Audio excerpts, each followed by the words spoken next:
মধ্যবিত্ত পরিবারের মায়েরা যা করে। ও বৌমা, বৌমা বাড়ি আছো নাই তুমি? কাকিমা আসেন আসেন বসেন। বৌমা দেখলাম তোমাকে বাড়ি কারা আইছে না কি দেখি। আসলে কাকিমা আমার বাপের বাড়ি থেকে আইছে সবাই। না না না বৌমা এখন বসবো না। আইলাম দেখছিলাম যে তোমার বাপের বাড়ি যেন কারা আসতেছে, তাই একটু আইলাম যে কি কারা আইছে তাই শুনতি। তাহলে বসবো না, আমার আবার কাজ আছে, তাহলে আমি পরে আসবানি, ঠিক আছে? না না কাকিমা আপনি 1 মিনিট একটু দাঁড়ান, একটু দাঁড়ান। এই যে নেন কাকিমা, এ হচ্ছে আমার বাপের বাড়ি, আমার বাবার গাছের আম। আর এই যে এসব নিয়ে এসে এগুলো নেন খান। হ্যাঁ বৌমা তোমার বাবার বাড়ির আম, কিন্তু বৌমা আমি এসব তো এখন খাবো না, আমার এসব খালি গ্যাস হয় বুঝলে বৌমা।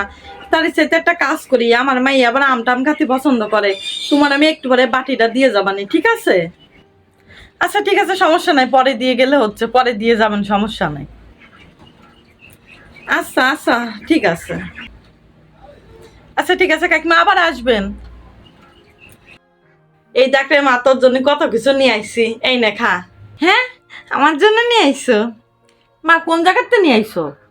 আরে আমি একটু গেলাম ওই তোর ওই পুতুল কাকির বাড়ি, তো পুতুল কাকির মা বাবা আইসে ওর বাপের বাড়িতে, তাই এইসব নিয়ে আসে, তাই আমার খাতি দিল। আর তুই তো জানিস আমি এসব খাই নে, তাই তোর জন্য নিয়ে আসলাম। খাইয়ে বাটি ডনি রাইস কেনে, হ্যাঁ আমি আবার পরে দিয়ে আসবানি, বুঝেছিস? ও পুতুল কাকির এই জায়গাতে খুব মিষ্টি। নাও তুমি একটু খাও। আরে না না না মা, আমি তো এসব খাই নে, তুই তো ভালোভাবে জানিস, তুই খা, আমার আবার কাজ আছে। কেন মা, তুমি একটু খাও। খা রে মা খা, আমি তোর জন্যই নিয়ে আইছি, তুই খালি আমি খুশি।